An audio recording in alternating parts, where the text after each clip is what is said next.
On the Senate floor yesterday, Senator Bernie Sanders had some choice words for Senate Majority Leader Mitch McConnell about his rejection of the additional $2,000 in direct aid to Americans. Let's take a listen. And let me just make it clear for the Majority Leader that 10 out of the poorest 25 counties in the United States of America are located in Kentucky. So maybe my colleague, the Majority Leader, might want to get on the phone and start talking to working families in Kentucky and find out how they feel about the need for immediate help in terms of a $2,000 check per adult.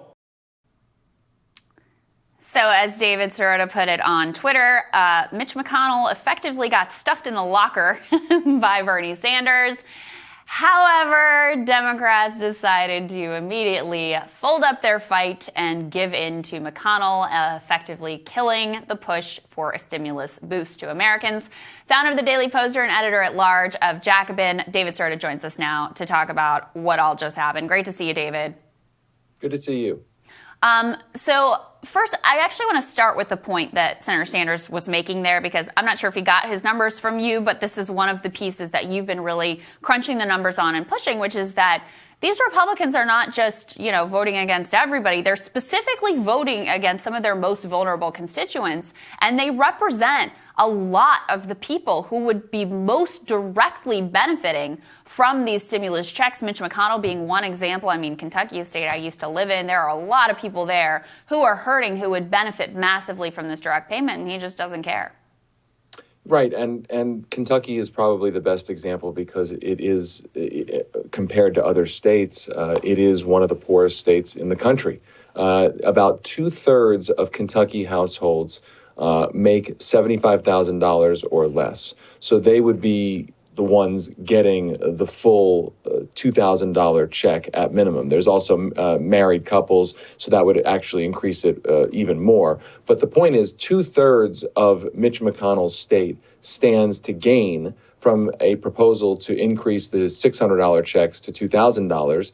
Mitch McConnell's state has seen a 40% increase in food insecurity since the pandemic began. I mean, you can go through all of these numbers that are absolutely horrible and a real economic crisis. And the point is that the Senate Republicans have a chance to actually increase direct aid to the people who need it.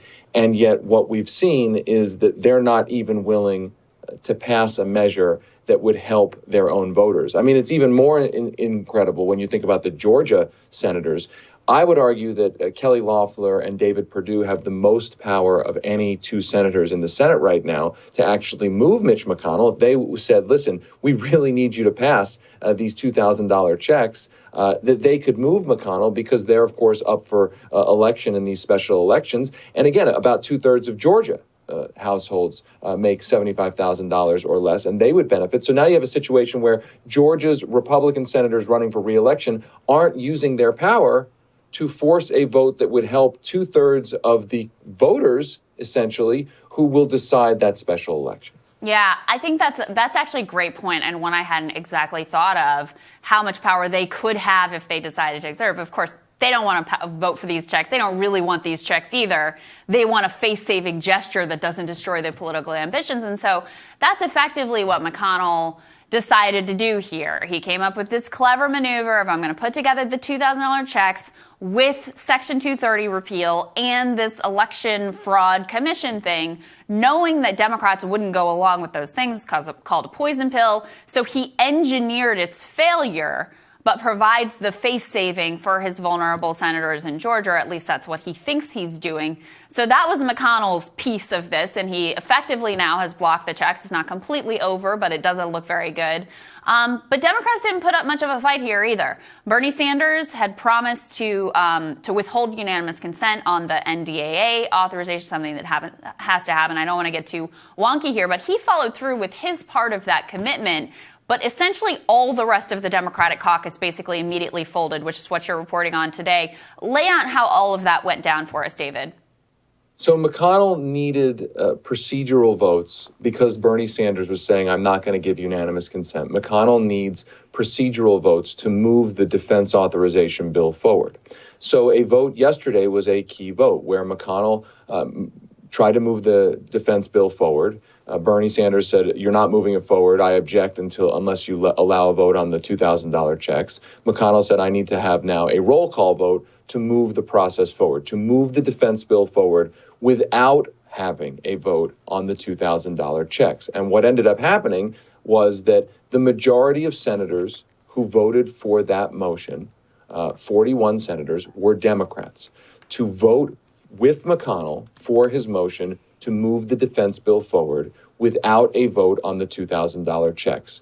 So essentially taking away the leverage that the Democrats had to use the defense bill to compel a vote on the $2,000 checks. Only 6 Democrats, senators in the Democratic caucus, Bernie Sanders and 5 others, voted against the motion to proceed. It may have gone down had all of the Democrats voted the other way because there were a handful of Republicans who also voted against that motion to proceed. So it's a little wonky, it's a little procedural, but the point here is that the Democrats had the chance to not allow Mitch McConnell to move forward the defense authorization bill without a vote on $2,000 checks, and they ended up instead giving him 41 of the votes for that measure. Again, more Senate Democratic votes for that McConnell procedural measure than even Republican votes. Yeah, so I want to read the list of the Democratic senators who, alongside Bernie Sanders, voted against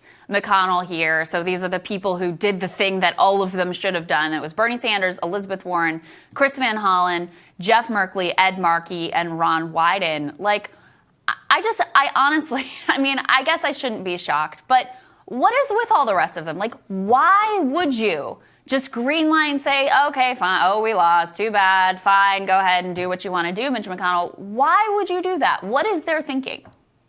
Well, there's 2 things to remember here. This is not the defense appropriations bill, it's the defense authorization bill.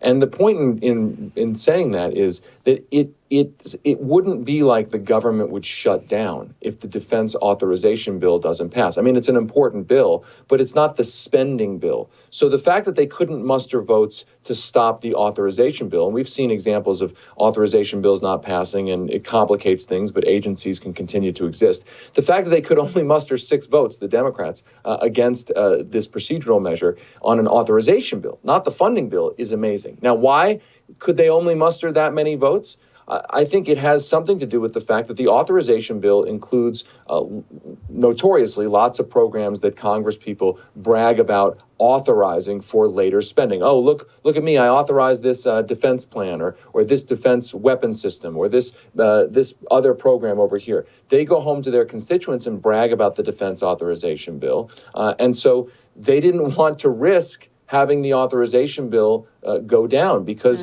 essentially they support all of the programs in that defense authorization bill, and they don't want to get in the way of what the Pentagon wants.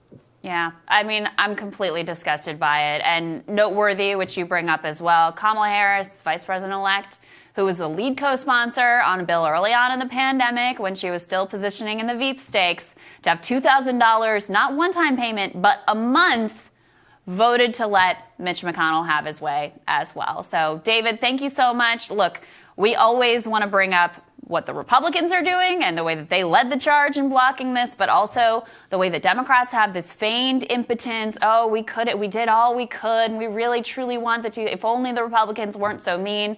This is a clear instance where they had tools at their disposal that they decided not to use. David, thank you so much. So great to have you. Thank you. Have a happy new year. You too. Coming up, my colleague here at The Hill, Reed Wilson, on exactly why by the numbers 2020 was literally the worst when Rising returns.